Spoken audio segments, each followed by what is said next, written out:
Սա Գերմանիայի հարավ արևմուտքն է, Շվարցվալդ ֆրանսիական սահմանի հարևանությամբ։ Մենք գտնվում ենք Օրտենբուրգ ամրոցում, որտեղ տեղի ունենում ԱՎ Եվրոպա միջազգային քաղաքական շարժման հիմնադիր համագումարը, որտեղ Հայաստանից հրավիրված եմ ես որպես Եվրոպական կուսակցության նախագահ։ Ամրոցի ընտրությունը պատահական չէ։ Եվրոպացիները սրանով ուզում են ասել, որ Եվրոպան դա ամրոց է, որը պատրաստվում է փակել իր դռները, որովհետև դա ոչ թե շուկա է, դա ոչ թե խաղատուն է կամ հասարակացուն, առավել ևս ինչպես շատերին էր թվում։ Եվրոպան դա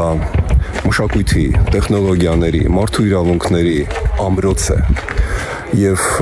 հիմա կրկնում եմ, այդ ամրոցը փակվում է։ Մեզ համար տեղը դեռևս բաց է։ Եվրոպացիները զարմանում են եւ չեն կարող հասկանալ, թե ինչն է պահում Հայաստանին կամ Վրաստանին այդ ամրոցի ներսում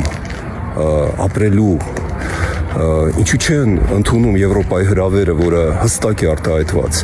Վրաստանի մասին իրենք արդեն ոչ մի պատրանք չունեն եւ վերջերս կայակալս ասաց, տեսեք, վրաց ժողովրդի մեծ մասը երազում է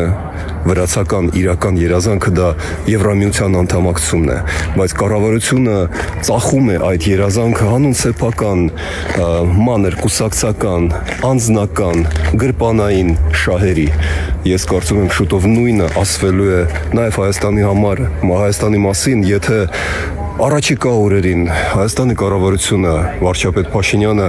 հերթական անգամ կորցնի, չի օգտագործի եզակի հնարավորությունը, որը ստեղծվում է հիմա, Եվրոպան իզուր չէ, գալիս է Երևան այսպիսի կազմով, անգամ Եվրոպայի միությունից դուրս, Եվրոպական միությունից դուրս երկրներ, ինչպես Բրիտանիան, Կանադան, նրանք էլ են մասնակցում Երևանում անցկացվելիք Եվրոպական քաղաքական համայնքի ժողովին, հավաքին եւ իրական նպատակն է ցույց տալ, որ նրանք բաց են Հայաստանի համար։ Կաֆկայի հայտնի վեպը ամրոցը հենց այն մասին է, որ կար մի մարդ, ով ամբողջ կյանքը կանգնած մնաց, նստած, պարկած ամրոցի դռան մոտ եւ երբ որ անցան տարիներ, տասնամյակներ, ամրոցի դուռը, դարպասը բացվեց եւ այնտեղից դուրս եկավ մեկը ու հարցրեց. «Իսկ ինչու չմտար»։ Բայց չէ որ դուռը փակ էր։ Այ հիմար, ասեց ամրոցից դուրս եկածը, այն փակ էր ուրիշների համար, բայց քո համար այն բաց էր։ Դու անգամ չփորձեցիր։ Ես վաղուց եմ բերում Միքելանջելոյի Սիքստինյան կապելլայի, որն անկարի կենտրոնական մասը որպես օրինակ, երբ որ Աստվածը ձեռք է մեկնում դեպի մարդ, դեպի Ադամը եւ Ադամը խուսափում է, վախենում է, չի հանդգնում մատի շարժում անի դեպի Աստված, դեպի կյանք։ Սա այն է, ինչ կատարվում է հիմա Հայաստանի հետ։ Ժողովուրդը հավատում է խաբեբաներին, հավատում է սուտասաններին, որոնք հետ են պահում մեզ այդ մատի շարժումից։ Ես բացատրում եմ այս ամենը եվրոպացիներին։ Ես այստեղ ներկայացնում եմ հայ ժողովրդի այն մասը, որը 60,000 ստորագրություններով եւ միլիոնից ավել որոշումներով քվեարկել Եվրամիության անդամակցելու, թույլ են տալիս ինձ այդ մասին խոսել այստեղ, գերմանական Օֆենբուրգ քաղաքում, Օրտենբերգ ամրոցում։ Սա 19-րդ դարի ամրոց է։ Մենք ենք սովորեցրել եվրոպացիներին ամրոցներ կառուցել։ Մեր Համբերթը, մեր Սմբատաբերդը, մեր բազմաթիվ ամրոցներ ու տաճարներ ներթափանցել են Եվրոպա խաչակրած արշավներից հետո։ Եվրոպան դիտում է Հայաստանը որպես խաչակրած արշավանքի իր անբաժանելի մասը, եւ եթե մենք պարտություն ենք կրել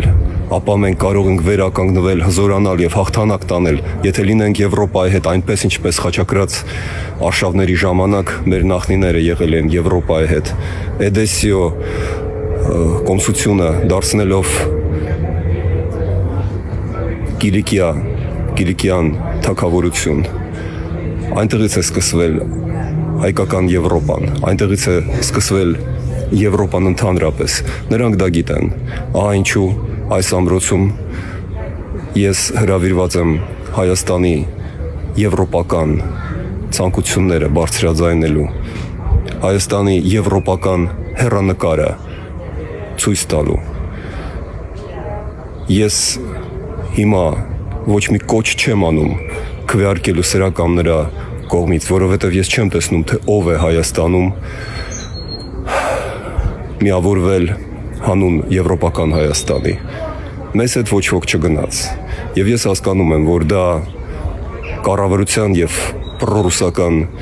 ընդդիմության համատեղ որոշումն, ավելի ճիշտ նրանց տերերի։ Բայց իրական ընտրությունը արված է վաղուց, որովհետև այդ ընտրությունը չունի այլ ընտրանք։ Եվրոպայից դուրս չկա Հայաստանի փրկություն։ Այս մասին ես վաղը պատմելու եմ այս ամրոցում։